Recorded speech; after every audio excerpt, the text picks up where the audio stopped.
In 3 or 4 hours is sunset, and I want to get on the Reinebringen on the top of a mountain with a nice epic panoramic view. Hopefully that will work. I don't know what the pass will be like. It depends on how much snow and how much ice and how slippery that whole journey will be. If I put on some crampons, maybe it will be just a walk in the park.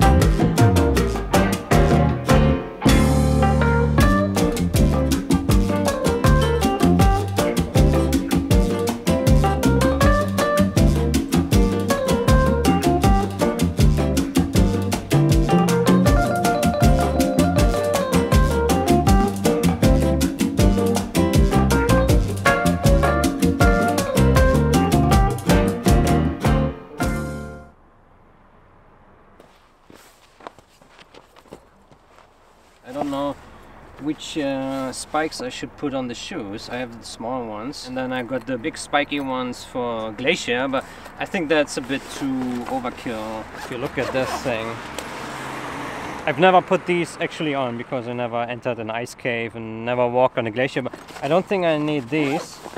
So instead, probably just put on these small ones here, and they're just like rubberish. And then there's a little bit of chain and a little bit of spikes, which should work well enough, I guess.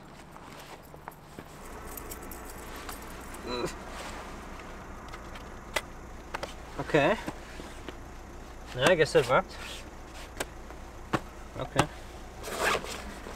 And I think I'm ready. I got the cameras on tripod, drone. Should be good. So this is Reinebringen top, there, which it doesn't look that high, but it's very high.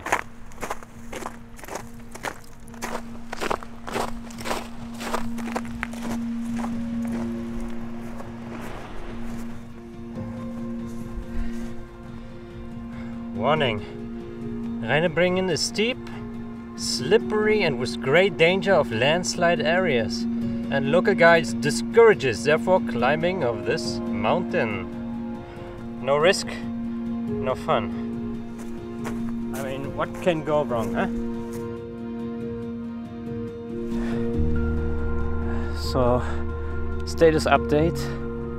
I took the wrong route.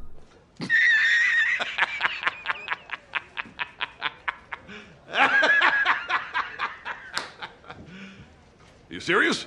And then I thought, okay, well, just go on and go for it, and we'll be fine. But now I reach a section here where it's way too steep. It's way too risky to go on because the snow really is hard here, and it's hard to hit holes with the shoe in it. At some points I used my fist. Probably I would have to get on this one that looks like the highest peak. But it's still quite a way. It would probably still take an hour to get up there, given that pace I have. Maybe I just try it another time. It's a pity. It looks like it will be a very, very nice sunset.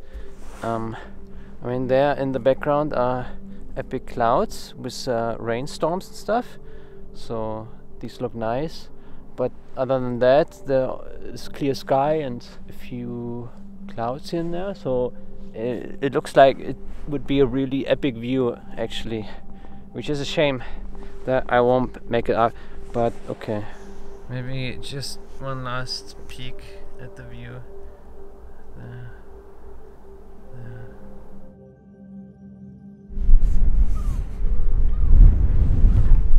The descent was just as horrific as the ascent.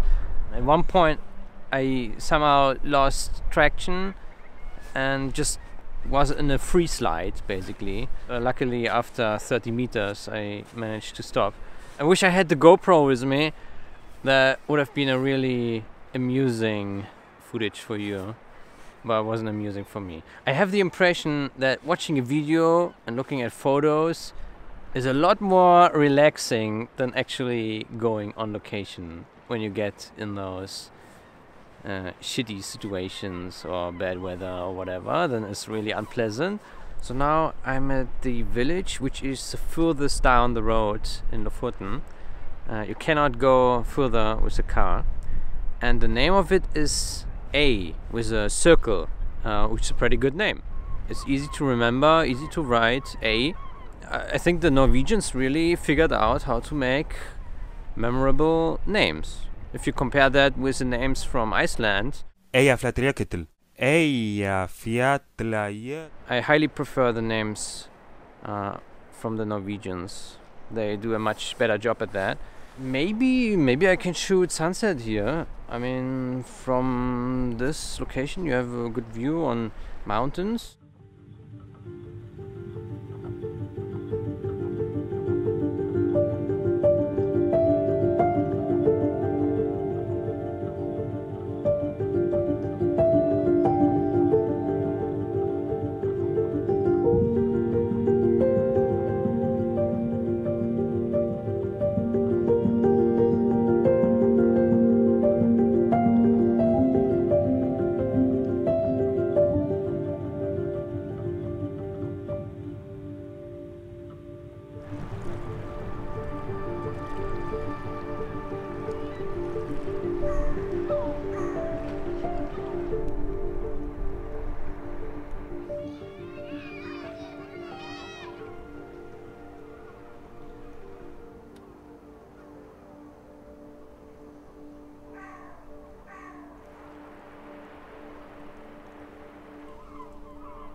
Seagulls are going crazy right now.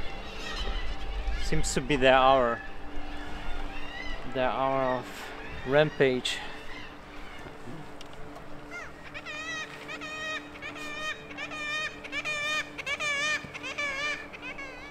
I just wish there were a bit more orange, red clouds.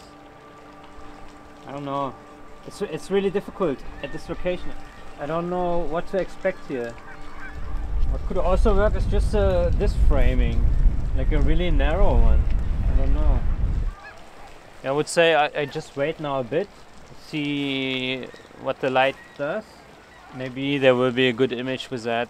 I'm not sure. It's difficult with this location because the foreground I can't do much here. It's just these boring rocks. The foreground is a problem.